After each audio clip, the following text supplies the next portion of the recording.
Good afternoon, everyone, and welcome to today's Health Solutions webinar hosted by Patagonia Health. Today's webinar topic is ransomware and healthcare. My name is Dana Riddle, and I will be your moderator for today. If you are not familiar with the GoToWebinar platform, look for the communications box on the right side of your screen. All attendees will be muted throughout the presentation. This box is your way of letting us know if you have a question. We would love to answer any of your questions. If you have any during the presentation, please enter them into the questions field in this box, and we will address them at the end. Please take a moment to read this disclaimer. Always remember that attorneys have the last word.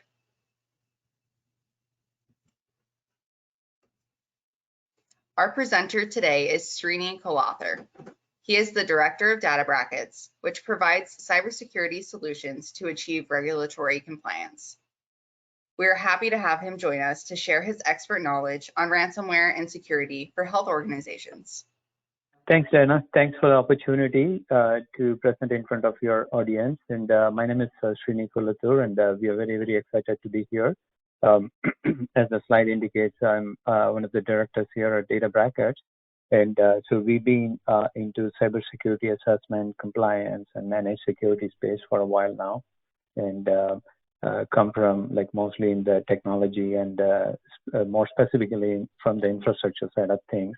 And so I'm proud to call myself a Rotarian, and also I have a lot of interest in healthy living and yoga and whatnot. So that's a little bit about myself, Diana. Thanks again for the opportunity.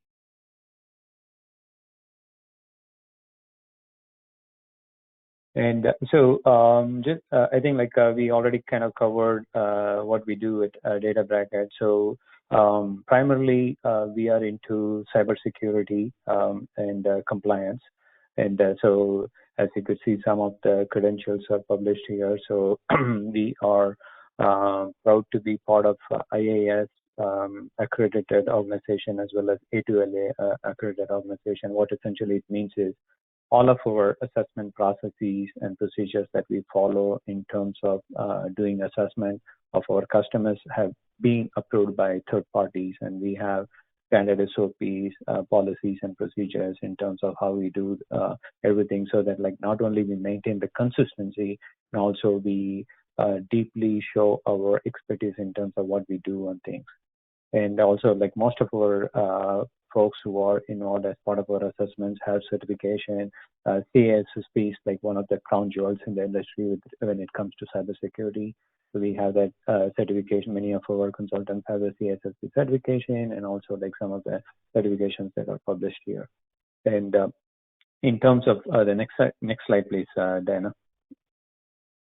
Yeah, in terms of some of our services, I know like this is a pretty busy slide, but based on the folks that have joined us today, I know like most of you are from the healthcare industry, and so we started off by doing a HIPAA assessment to a lot of companies, especially when in 2010, HIPAA compliance has become a pretty big deal for a lot of healthcare practices.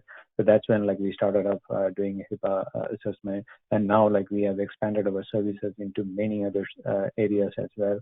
But HIPAA is like still majority of our business. And also like we expanded into managed security. So security, as you all know, it's not like a one-time effort. It is kind of a continuous effort. So what we are doing is like we have managed security offering where we will be able to continuously monitor your environment, alert your team in terms of some of the issues that if it comes up, if and when it comes up, and also be able to support you even if there are any incidents in case like to quote today's topic, ransomware attacks. So in case if you are, if you had to go through the unfortunate ransomware attacks and whatnot, definitely we'll be able to help you in navigating this journey and make sure that like your loss is minimized. And of course, like we also offer other services and things. If you are interested in learning more about some of our other services, please visit us at databrackets.com. Next slide, please. Yeah. I think, as I mentioned, like, specifically when it comes to healthcare industry, like we put together the list of services that that might be of interest to you. Go through this listing, especially the staff training, the customized policies and procedures, and even like the MIPS security risk analysis that providers and hospitals are required to do every year, and the penetration testing, the scans, and all of the services. Next slide, please. Yeah, and especially when it comes to, we've been partnering with Patagonia Health for quite some time now, and we were especially when it comes to Patagonia Health customers who are using a cloud-based Patagonia Health. What we do is like we definitely do comprehensive security risk assessment. Many of the customers they think that like if they have a cloud-based software, they don't need to have their own in-house security assessments and security practices implemented. So that is kind of a myth in the industry. So because like you are responsible as a customer, you are still responsible for everything that is handled within your environment, including your end devices like laptops, phones, and other devices, your printers and your wireless routers and whatnot. Although like you might be using cloud-based system, still you are responsible for managing the data that is handled, processed, and transmitted from your physical location. So that is what we do as part of our comprehensive security risk assessment. And then, of course, the software comes as is, right? Like you need to configure it, especially with respect to security, according to your requirements. Say, for example, some of you might have a very strong password requirement, like 10 characters minimum, and rotating them like every 90 days versus 180 days, which is a standard practice in the industry. Right? So those kind of things actually will be able to set it up and make sure that it is configured not only for your on-site users and also for your remote users who are connecting, who are trying to connect from their home or from some remote locations. And a lot of the security risk assessment report that we provide has been submitted. Is being submitted for some of your other compliance requirement as well, apart from HIPAA, which is the NCQA and the MIPS and macro attestation. And of course, the vulnerability scan is something that you do of your network, whether you are using cloud-based system or you have in-house on-prem systems. Still, you need to complete this vulnerability assessment scan according to the HIPAA requirements. And also, like we are a certified third-party pen testing company, so we will be able to come in and do the pen testing and see how the hackers would see your environment from outside world, right? Based on the publicly available information and based on some of the other details that they are able to identify with your external-facing systems and stuff. So that's what we do as pen testing, as part of our pen testing engagement. Figure out like what exactly the outsiders would see, and then the policies procedure, those are like becoming really key for not only reducing your business liability and also for you to be able to, let's say if you have to go through some incidents and stuff. So the first thing the insurance company is going to be asking is like provide us with your policies and procedure, provide us with the training records and the details of it, that all your staff have gone through the policies and procedure, they understand and acknowledge that, right? So those are the things that we do as part of this. And then of course, any other new technical implementation or any other new integrations and things you're thinking about, we'll be able to look at it from security perspective, wearing our security and compliance hat, and be able to advise you on that as well. Next slide, please. Great, thanks, Srini. I'm actually going to send out a quick poll to everyone listening, and if you have a second, just jump on. Go ahead and answer this. Do you know of any health organizations that have been affected by ransomware? Anyone you know personally? Anyone you've heard in the news?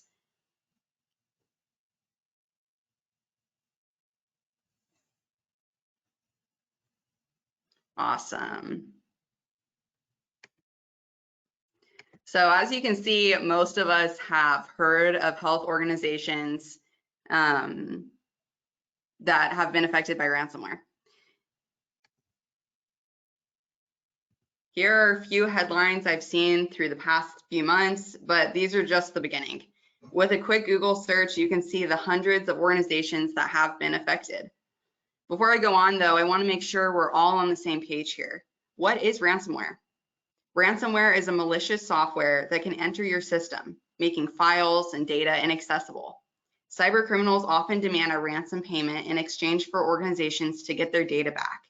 It can spread through emails, links, or compromise websites, causing significant disruptions and financial losses. Do you have anything to add on that, Srini?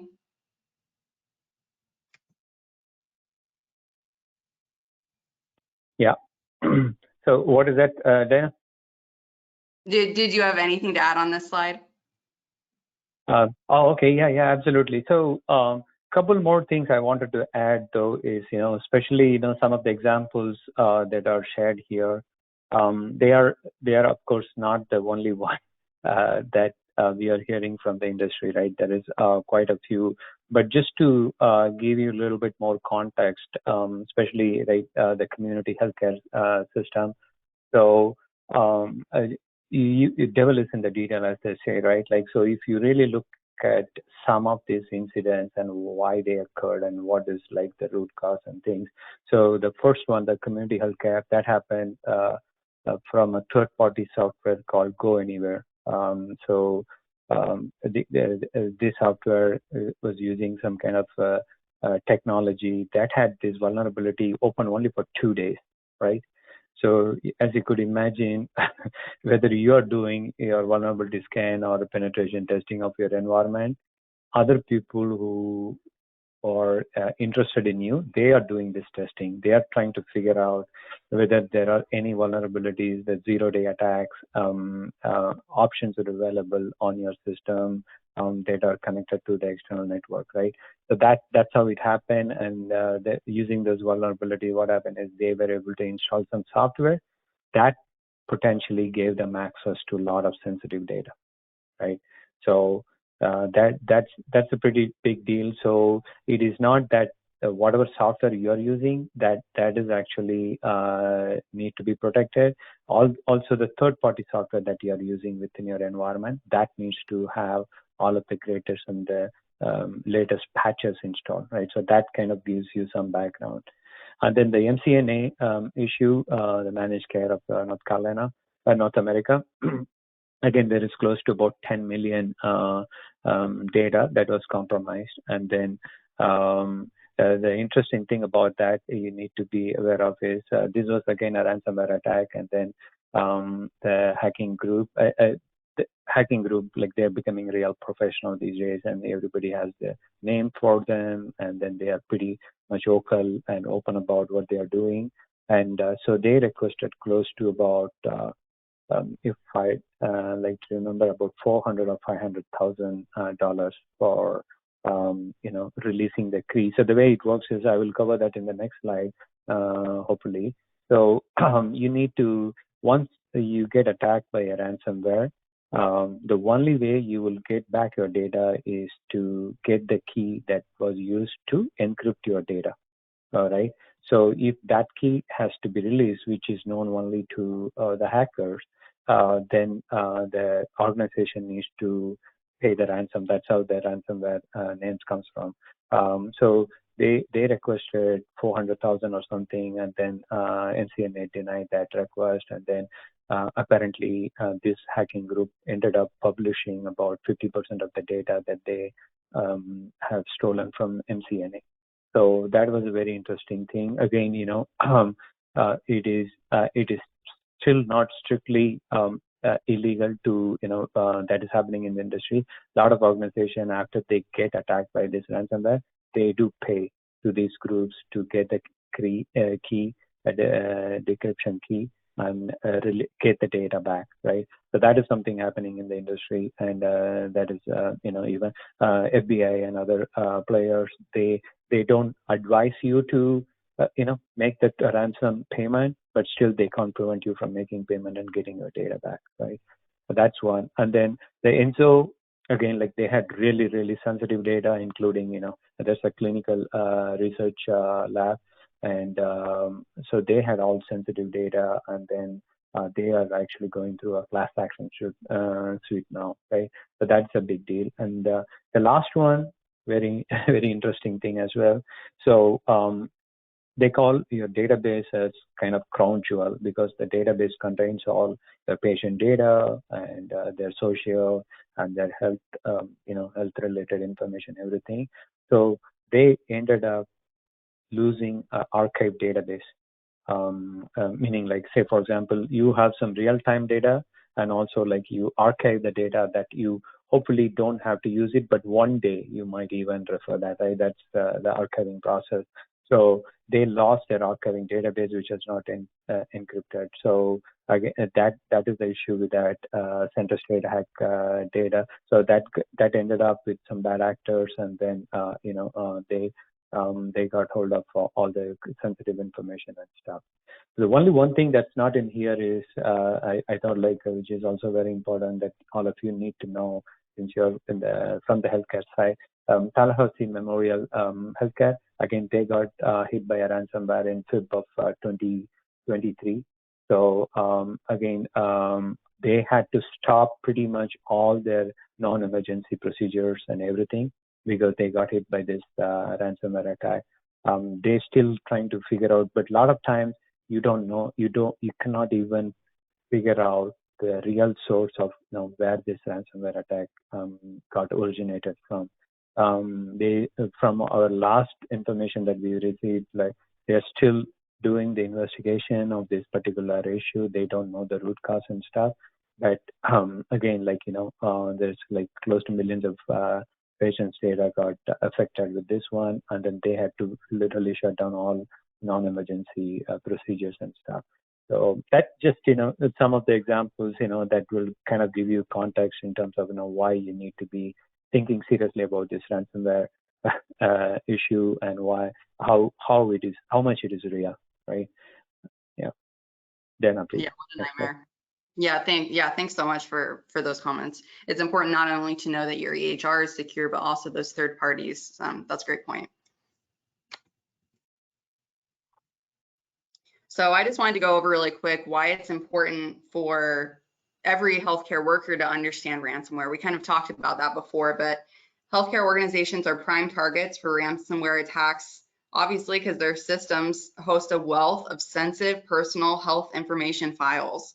It's important to recognize that any health organization is potentially at risk. So this is important for everyone to be aware of. So the first reason you really need to know why and how ransomware works is so that you are prepared. Your organization should be prepared for potential ransomware attacks. If you understand what to look for, you can identify where your organization is most vulnerable. Then you can look for software that implements cybersecurity measures to protect your patient's data, like two-factor authentication, disaster recovery policies, and frequent system backups. Second, so you can protect your patient's data. Understanding ransomware is crucial for strengthening data protection protocols and ensuring the confidentiality, integrity, and availability of sensitive patient information.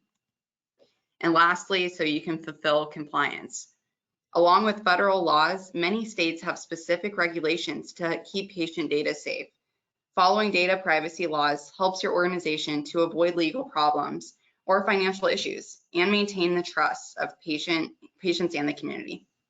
Make sure that you know your state regulations because not all EHR healthcare solutions or third-party solutions are up to date on their latest security certifications or state-specific privacy regulations. Some certifications to look for, just a small list of the many, include the Cures Act certification, High Trust, and HL7 compliance. I'd encourage you to find out if your systems are as certified as they should be. Srini, do you have anything on this slide?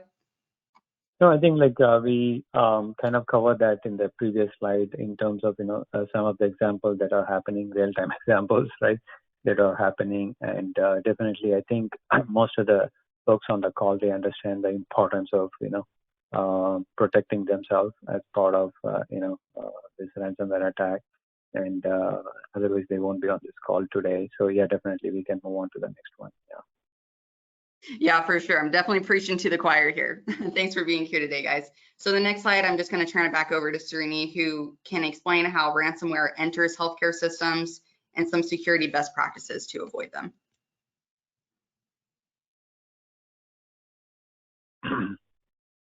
Yeah, sure. Thanks, Diana. So before we really get into the sources or like how the ransomware is getting into some of these, it doesn't matter whether it's healthcare or like other critical infrastructure industries or financial industry. The methodologies are the same. But let's take a step back and just try to understand what is a ransomware. So technically, ransomware, the high level understanding you need to have is ransomware is essentially a malicious software. Some occasion people call them malware too, right? Malicious and software and malware. So that is kind of leveraging some kind of encryption technology. It could be built in within the system that it is trying to, attack with this ransomware, or like it could be some kind of an external encryption algorithm too, right? So they try to encrypt the data that you have, and then the groups try to extort these organizations for some substantial ransoms, right? So that's why it's ransomware. Once you pay the ransom, supposedly you pay the ransom and stuff, then theoretically you're supposed to get your access back to the encrypted data by getting the key, the decryption key, right? So you get the decryption key and then you use that to unencrypt all the data that has been already encrypted, right? So that way you get back your data.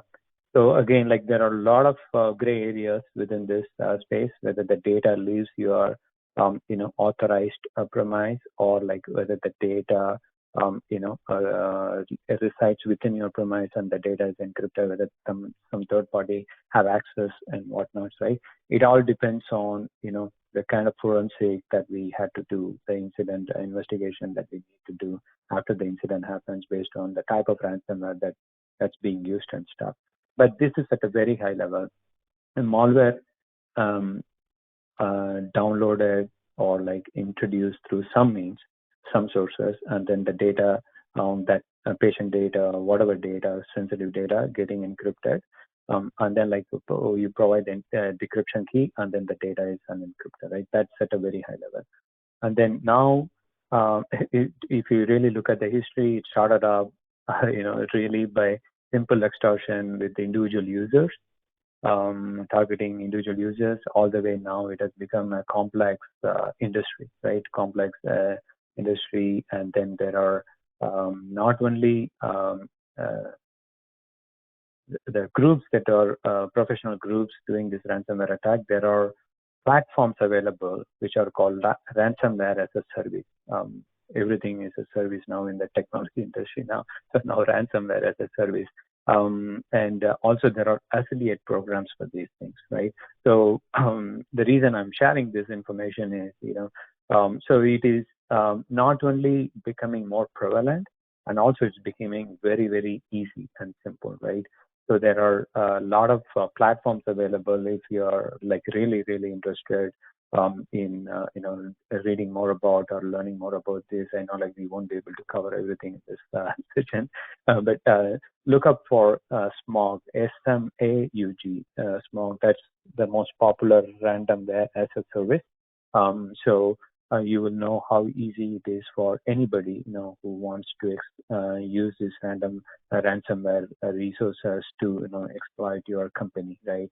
So that is as as simple as that now. And so let's switch back to how they are originating, right? So as Diana pointed out, there are quite a few ways. These are like popularly known ways that a ransomware could essentially attack. So the first one is phishing and social engineering, which is the most in terms of the percentage wise, that is the largest one still. So the way it works is like you get some email from a source, you think that that's a trusted source, and then like you click on it and they have some kind of attachment that says, maybe like 2 days ago I got an email saying that it's from one of the reputed agency and said like, hey, okay, so this is the invoice that's still pending and the attached PDF, right? Usually we try to, most of us try to settle the invoices immediately, and then this is coming after a long time. So, like if you're curious, you will click on that invoice and then, payload, they call it payload, right? Essentially, that's when the process gets initiated. So that means you did some action that initiates some other, download into your end device that you are accessing, this particular information from. And so the malicious software that then gets installed with your additional permission or without your permission, right? So that gets installed. And then once it gets installed, then like that is when all of the backend work happens. Most of the things happens very, very silently, right? That is the only interaction that needs to happen from the user. Once it happens, once you download that software, then they have some programs. Step one is for them to look at all the files that are on your device, right? And that are also connected to your device. Say, for example, you are connected to your network, and then they are going to do a remote connection to all the connected devices and see like what other files they can see, right? Look at all the file content. Sometimes like, they have some stupid ransomware that kind of pretty much, tries to encrypt everything, right? There are much more smart and sophisticated ransomware that looks at only this sensitive data and then try to encrypt that information, right? But everything, as you could imagine, right, the phishing or the social engineering methodologies is what you used for you to initiate that, the malware install on your device that you're using, right? So that is how the whole thing starts. And obviously, all these things happens because you have got some kind of vulnerability that is not supposed to be existing, whether it is built in on your operating system or the software that you are using and stuff. So that is the one that they are exploiting. If the systems are perfect, then you have no vulnerability and nobody can really exploit you, right? But then most of the systems are all developed by humans, and obviously all of them have vulnerabilities, and that's the one that they're trying to exploit, and then see how they can get into the data, right? Once the data is they have access to data, then the encryption is something that happens in the back end without your knowledge, right? And also we talked about the particular issue with the community health system where it got introduced by a third party called Go Anywhere, right? So that software was installed, and then that was the source for the third party software. Obviously, is a big reason.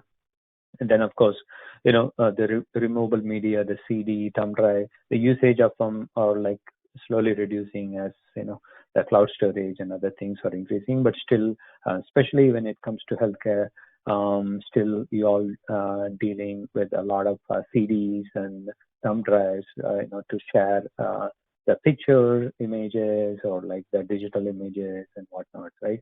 So X-rays and whatnot. So those could be introduced from removable media as well. Of course, IoT is the internet connected devices. IoT devices. So these days, like all your medical devices, all of the wearable watches and other stuff that's being used in the environment, they could also be a source. And one of the most prevalent, the ransomware attacks that are happening were through the RDP.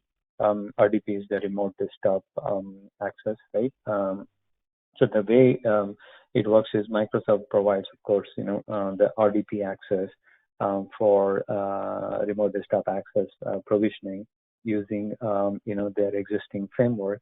And then someone who is interested in getting into the data that is stored within your organization, obviously they can do a scan of all the external facing, IPs. And then if that IPs are using some kind of RDP, then, there are a lot of vulnerability. There were a lot of vulnerabilities, I should say, with respect to when it comes to RDP. If it is not sufficiently patched, if it is not properly protected, it's more likely you're going to be getting a ransomware attack using RDP. So we in fact know a few incidents where the ransomware attack all originated from the RDP access that was provided by the organization to their employees, to their contractors and whatnot. So these are like some of the the sources for ransomware. Again, these are not the only one. There could be several other factors as well, but these are like at a very high level or the key sources for ransomware attacks, especially in the healthcare space. Yep. Next one, please, Diana.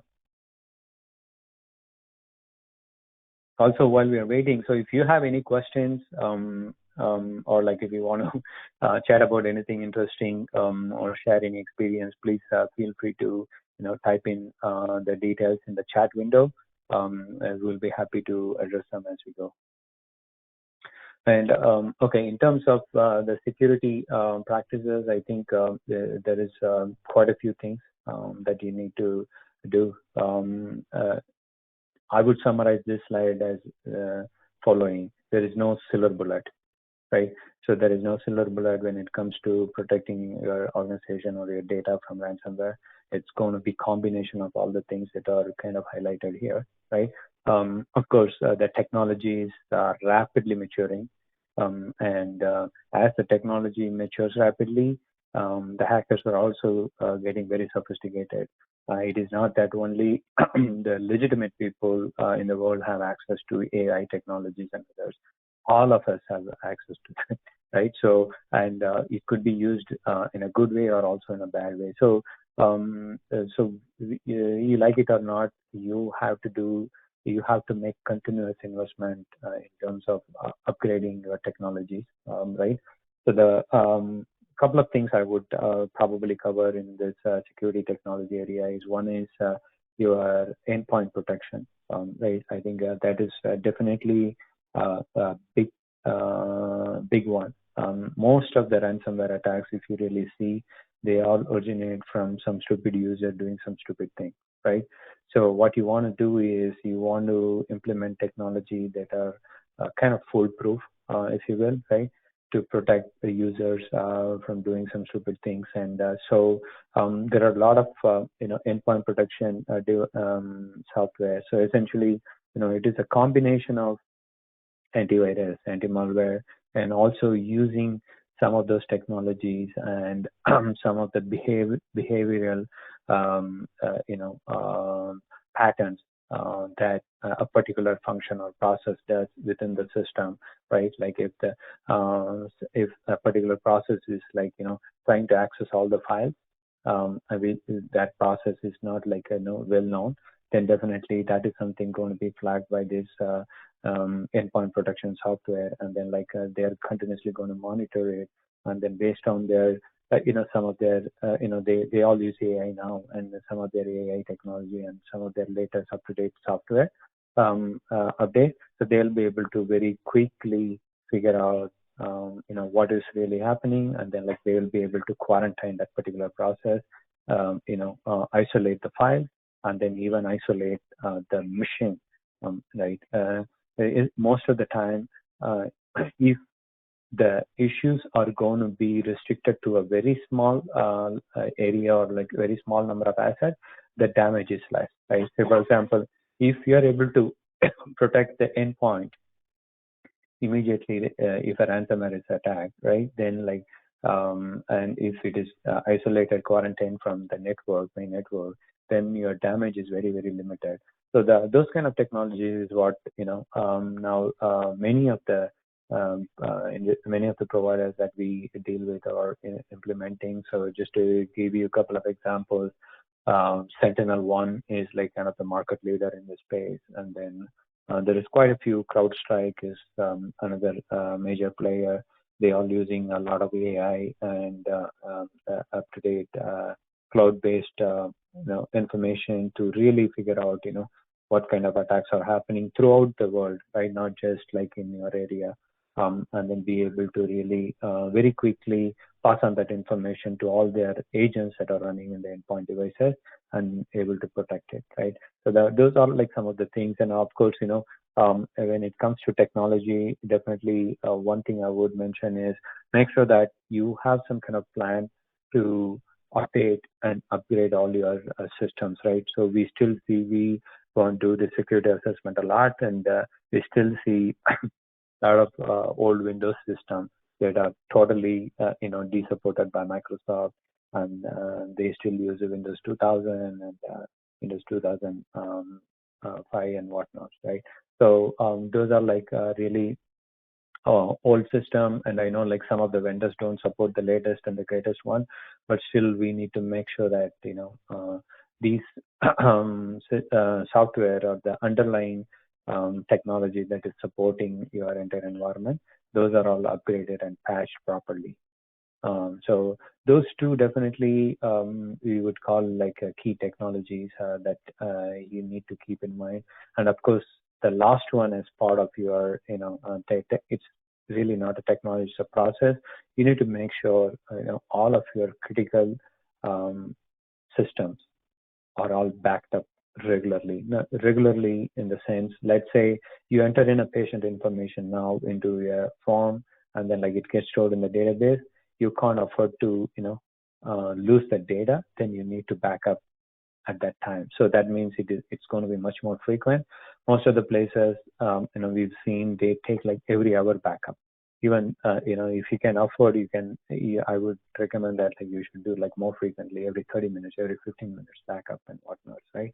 And not only backing it up and isolating that from your main network. So the way some of these ransomware attacks happen is they not only come and attack the main node, and also they go and try to infect your backups too. Once your backup is encrypted, then you're helpless.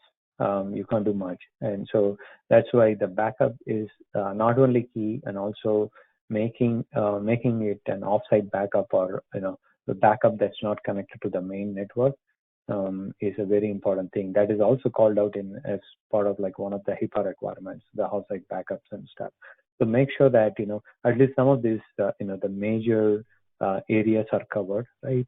So that means you're essentially going to be using 80-20 rule. You have all these things implemented, so you're going to be at least covering 80% of the issues that are going to be 80% of the sources of the ransomware attack, right? Then the remaining 20, of course, based on your bandwidth, based on your budget and resources, you could plan on implementing. That's about that security tech. Policies and procedures, of course, they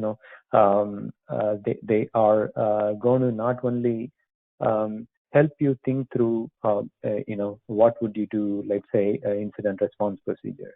Not only help you think through what would you do, how would you handle, how would you fail back to, some of the paper-based systems. And so a lot of places that we visit, still they have no idea in terms of what happens if their main HR system or the main servers go down, right? How would they access it? How would they continue to provide care?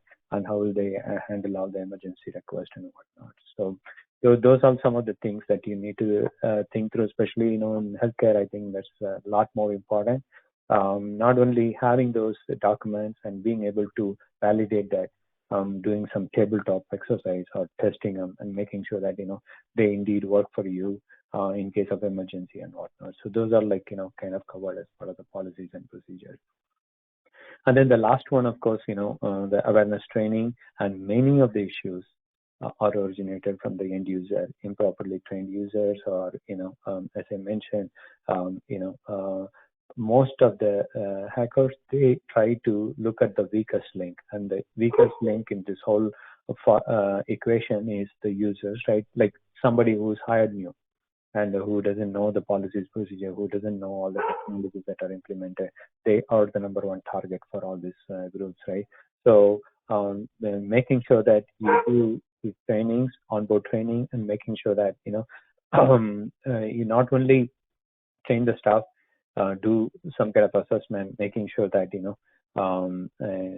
you test the knowledge and making sure that they are ready to handle this situation. That's more important. So that's what we would cover as part of our user awareness training as well. But so make sure at least these key 3 or four key areas that we discussed now are all covered. That's essentially, you'll be, again, as I mentioned, 80-20 rule, right, in terms of protecting your organization from ransomware attack. And the remaining 20, of course, it takes a lot more time to make yourself 100% secure from all these different type of attacks. But again, that's going to be a journey. And as I mentioned, in the beginning of this particular slide, there is no silver bullet. Yeah. Next one, please, Diana.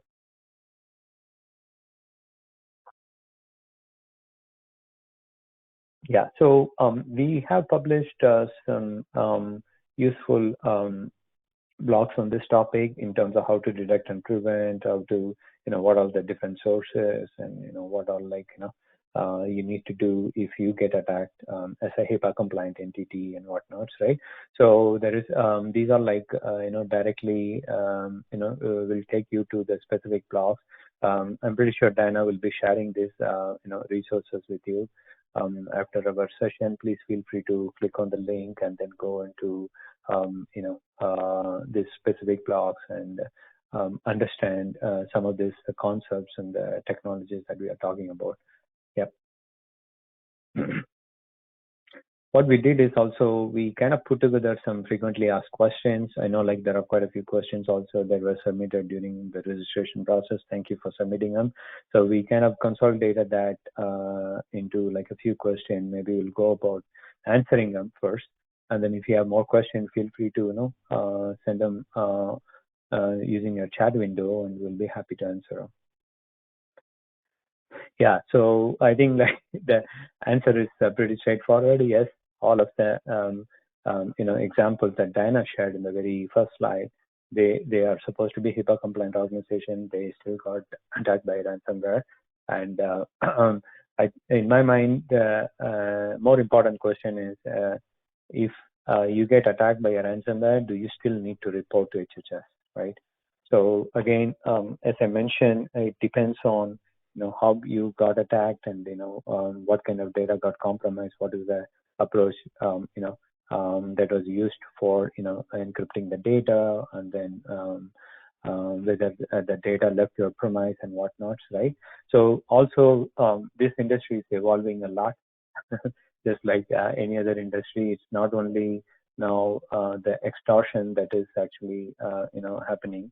Also now a lot of the sophisticated hacking group are working on data corruption and partial encryption, because in ransomware per se is not a very efficient attack. The reason being, it takes a long time to encrypt your data, right? So it takes a lot of CPU time. It takes a lot of resources to encrypt your data, and so if you have a decent enough software that's running on your devices and your servers, it can very easily detect it, right? But now what is happening though is now they're coming up with some kind of payload and things which would essentially corrupt the data, right? And so that is a little bit more sophisticated. So there is no going back unless you go back to your backup and stuff. So they try to install data bits and bytes, right? So what they do is, some of this malware, they introduce some kind of a corrupt block in your data, and that pretty much makes the entire data set unusable, right? And that's a much bigger issue in my opinion. So that's where some of these trends are based on our understanding of the industry.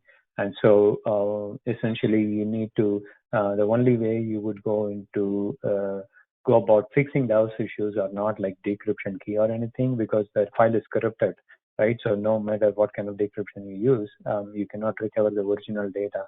So you need to now go back to your backup and stuff. So that's why some of the things that we discussed earlier, that becomes much more important. But circling back to this question, right? Can HIPAA compliant organization have a ransomware attack? Pretty much yes. Yeah.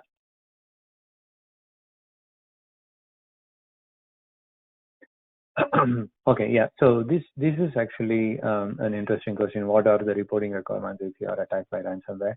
So the reporting requirements when it comes to any kind of incident has not changed when it comes to HHS. I'm just going to be covering the healthcare space here. There are a lot of reporting requirements when it comes to, a ransomware attack, FTC, and, some of the other agencies, government agencies and stuff. But let's just cover the healthcare data here, right? So, so the HHS, OCR, which is managed by HHS, that is the agency you all need to report if there is any kind of an incident, a security incident, right? Like if you suspect that there is a data breach and stuff. So the way it would happen is like anytime from a particular, again, like I'm not a lawyer, but based on the published information, I'm going to share this information. But for any specific information, again, as Dan has mentioned in the very beginning, you need to be talking to an attorney, right? But if you have anytime more than 500 patient data from the same state has been compromised or like, is involved in the incident, then you need to report within 60 days. That is the requirement, right? If it is less than 500, then you have to report by end of the year, right? Or whenever it happens in the calendar year, by end of the year, you need to report. So that is the requirement. But when it comes to ransomware attack, again, it could be a little bit tricky. Lot of time ransomware attacks, the data doesn't leave your premise, right? So the data resides there, resides in the same place where it is, and then a key was used to do the encryption. So if you decrypt the key, you have the data, it didn't leave your place, do you need to still report? So HHS has not given very clear guidelines whether this particular kind of incident needs to be reported or not. To be on the safer side, to make sure that nobody has to go through any kind of further issues in the future, we will definitely recommend our clients to be reporting that particular incident as well, with the corresponding compensating controls or whatever you had as part of protecting the data. That should pretty much protect you just in case if there are any further follow-ups from HHS and stuff. But in terms of the reporting requirement, it is no different from any other security incidents. And then to be on the safer side, we will still go ahead and report it. And of course, based on the proper forensics and proper, investigation, we will advise that.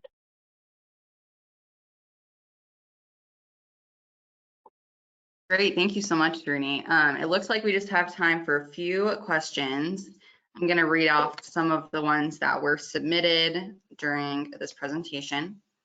The first one being, you just talked about reporting, but someone asked, what immediate action should we take if we see a ransom note appear on our user's screen? If one computer is infected, will others be infected also?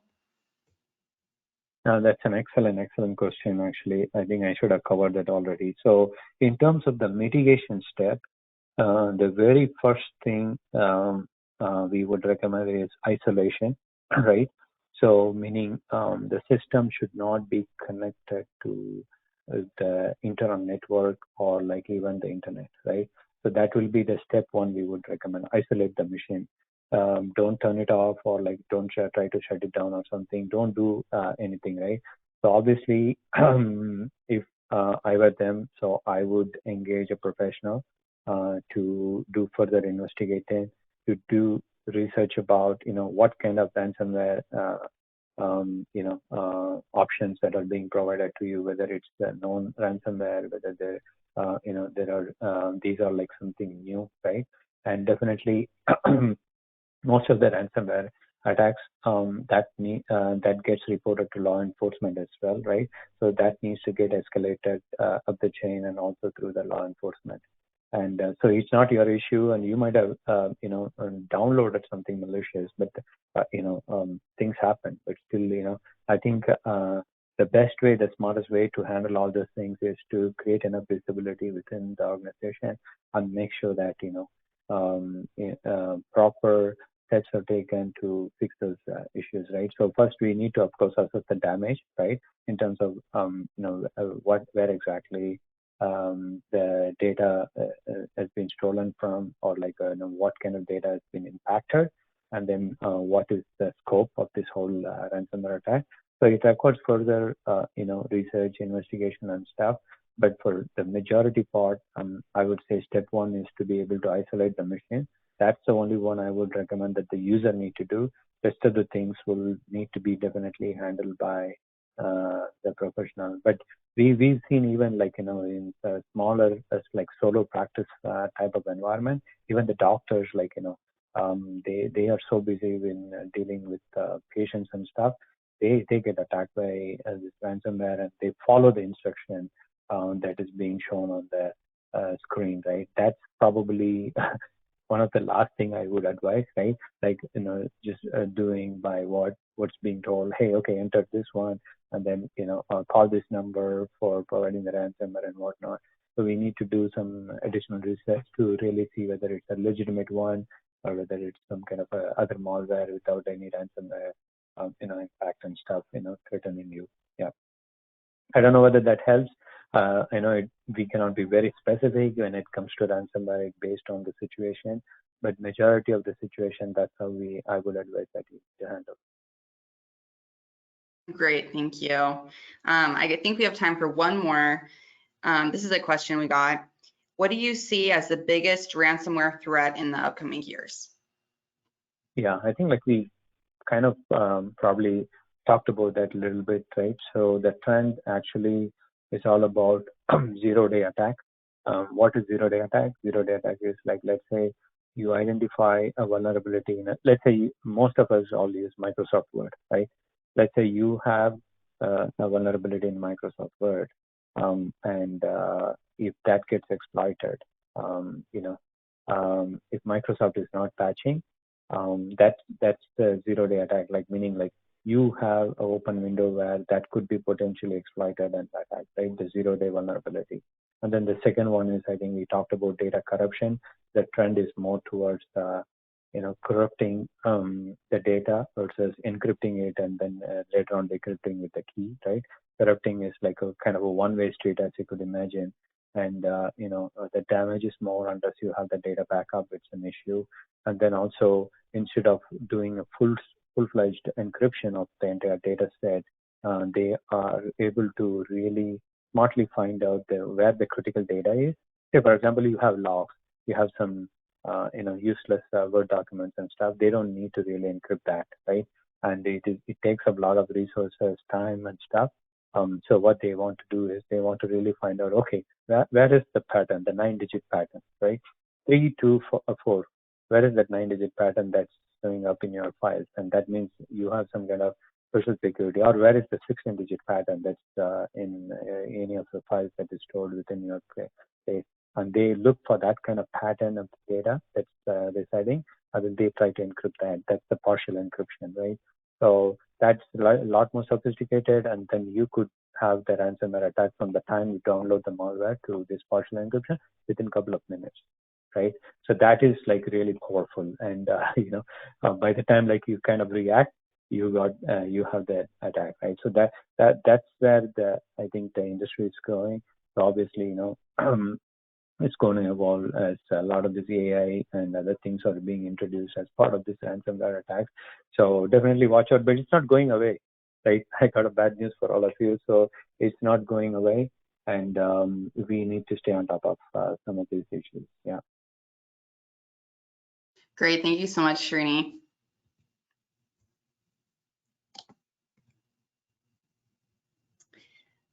So that was our presentation. Thank you to Srini and Databrackets for sharing your knowledge about ransomware in healthcare organizations. We really appreciate it. If you would like to learn more about Databrackets, email info@databrackets.com. Patagonia Health is proud to offer secure solutions for public and behavioral health organizations. We are HIPAA, HITRUST, and Cures Act certified, along with many other certifications. We prioritize the security of patient data and offer additional features that prevent ransomware attacks. If you would like to learn more about Patagonia Health and our integrated EHR, practice management, and billing solution, visit our website at www.patagoniahealth.com. Have a great day, everyone. Thank you, Dana. Thank you for the opportunity. And if you all want to chat about any of the things that we discussed today, please feel free to reach out to us. Thank you. Thanks.